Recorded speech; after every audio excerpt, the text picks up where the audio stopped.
Assalamualaikum warahmatullahi wabarakatuh. Perkenalkan, kita dari kelompok 5 akan mempresentasikan tentang hasil kerja kelompok kita, yaitu tentang perilaku konsumen. Yang bisa langsung kita mulai ke video selanjutnya. Di sini saya akan menjelaskan definisi menurut para ahli. Yang pertama yaitu ada menurut Angel, Blackwell, and Miniard berkata, perilaku konsumen ialah tindakan-tindakan produk dan jasa, termasuk di dalamnya adalah proses keputusan yang mengawali serta mengikuti tindakan pembelian tersebut, yang terlibat secara langsung dalam proses memperoleh, mengkonsumsi, bahkan membuang barang, atau tidak jadi menggunakan suatu produk atau jasa tersebut. Yang kedua yaitu menurut Shipman and Canuck pun berkata, perilaku konsumen sebagai perilaku yang diperlihatkan konsumen untuk mencari pembeli, menggunakan, mengevaluasi, dan menghabiskan produk dan jasa yang mereka harapkan akan memuaskan kebutuhan mereka.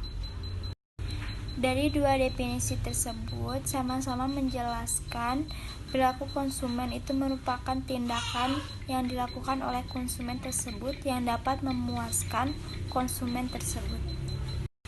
Secara umum, kita bisa ambil kesimpulan perilaku konsumen itu ialah suatu proses yang berkaitan erat dengan proses pembelian. Pada saat itu konsumen melakukan aktivitas seperti melakukan pencarian, penelitian, dan mengevaluasi produk.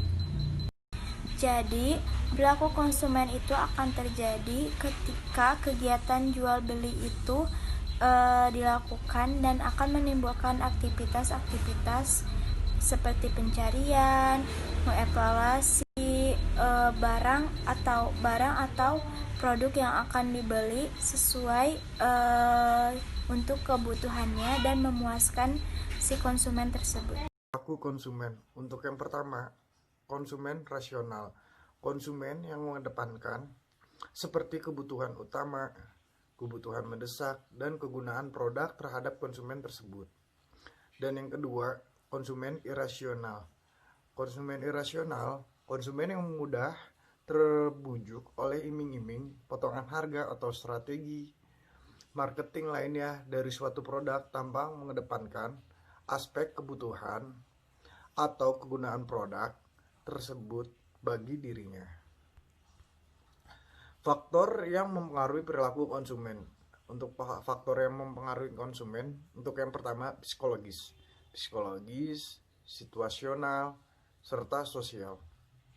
Dan tujuan perilaku konsumen. Untuk yang pertama, mengimplementasikan konsep pemasaran sebagai rencana untuk mempengaruhi calon konsumen. Dan untuk yang kedua, memahami pengaruh yang kompleks ketika konsumen mengonsumsi produk yang dibeli. Ketiga, memprediksi respon konsumen setelah strategi pemasaran ditetapkan dan dilaksanakan. Dan untuk yang keempat, menghindari tingkat pemahaman yang berbeda-beda tentang produk yang dibelinya.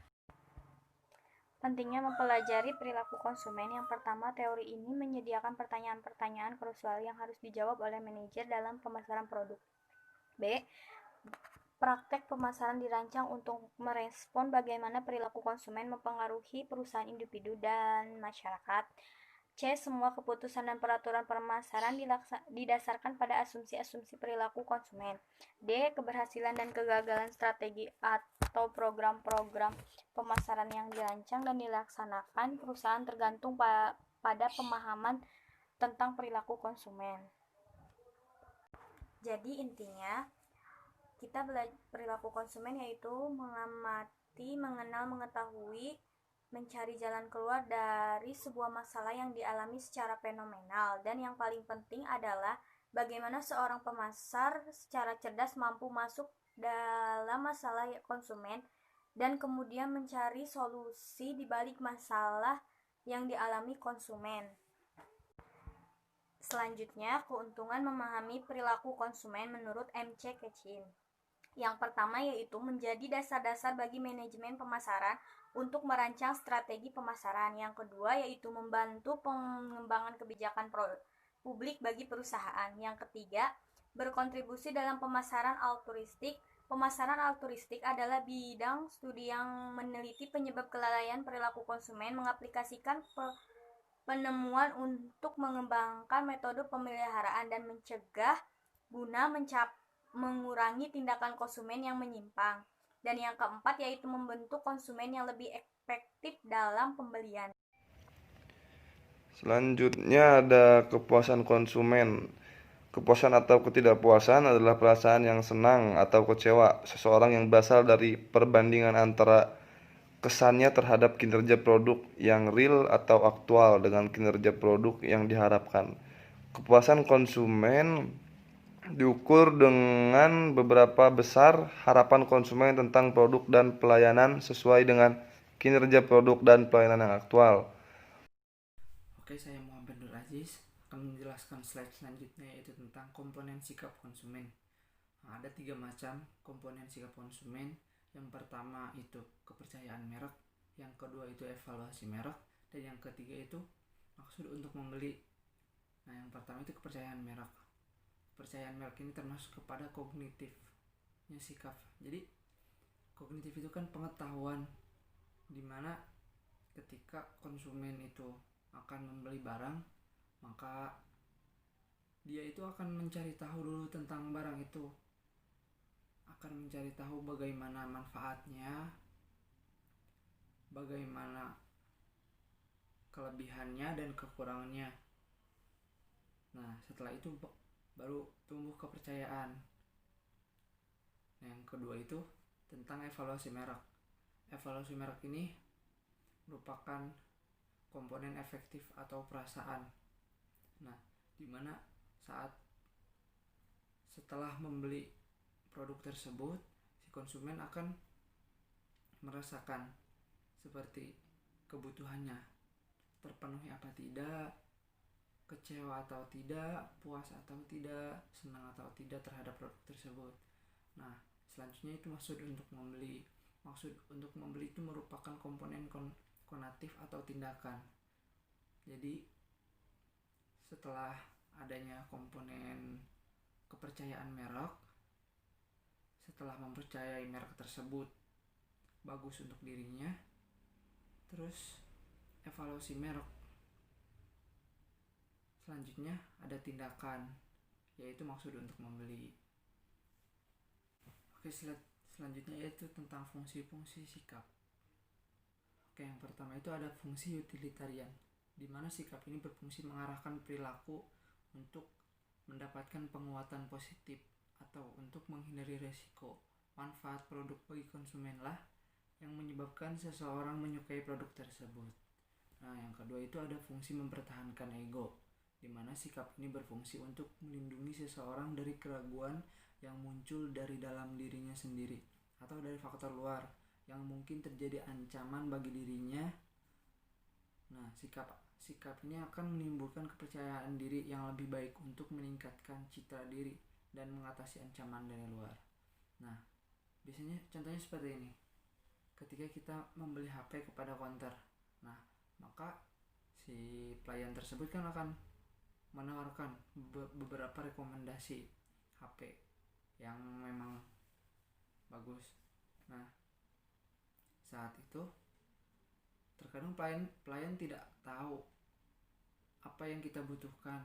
Nah, spek HP seperti apa yang memang kita butuhkan. Misalkan kita memang membutuhkan untuk keseharian biasa, tidak untuk bermain game. Nah, maka dari itu saat pelayan memberikan atau merekomendasikan HP yang memang speknya untuk game dan itu terlalu tinggi dan harganya pun akan berbeda, akan lebih mahal biasanya. Nah, fungsi sikap mempertahankan ego ini itu bisa terpakai pada kondisi tersebut. Nah, kita kan mengetahui kebutuhan kita sendiri itu apa. Nah, maka dari itu sikap mempertahankan ego ini bisa direalisasikan pada saat keadaan tersebut. Yang ketiga ini ada fungsi ekspresi nilai. Nah, sikap ini berfungsi untuk menyatakan nilai-nilai, gaya hidup, dan identitas sosial dari seseorang. Sikap akan menggambarkan minat, hobi, kegiatan, dan opini dari seseorang konsumen. Yang keempat ini adalah fungsi pengetahuan. Nah, seringkali konsumen itu perlu mengetahui suatu produk terlebih dahulu sebelum menyukai dan kemudian membelinya. Pengetahuan yang baik mengenai suatu produk seringkali mendorong seseorang untuk menyukai produk tersebut. Nah, biasanya dalam fungsi pengetahuan ini, sebelum kita membeli produk tersebut, kita akan mencari tahu tentang si produk tersebut, speknya, kegunaannya, harganya sesuai atau tidak, desainnya yang kita suka, warna, segala macam.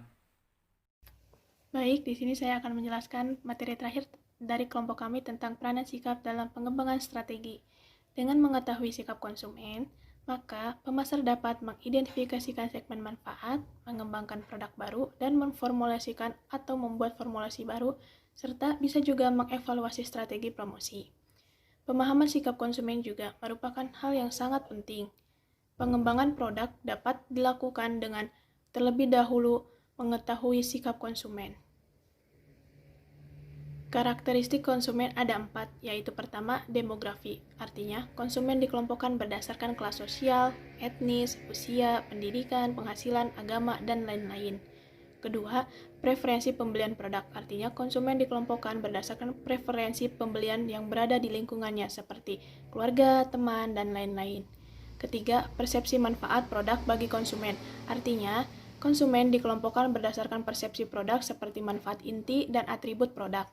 Dan terakhir, gaya hidup konsumen. Artinya, konsumen dikelompokkan berdasarkan gaya hidup orang kota, orang desa, dan orang modern.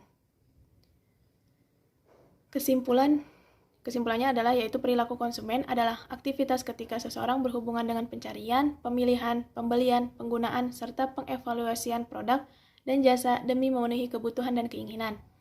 Perilaku konsumen merupakan hal-hal yang mendasari konsumen untuk membuat keputusan pembelian.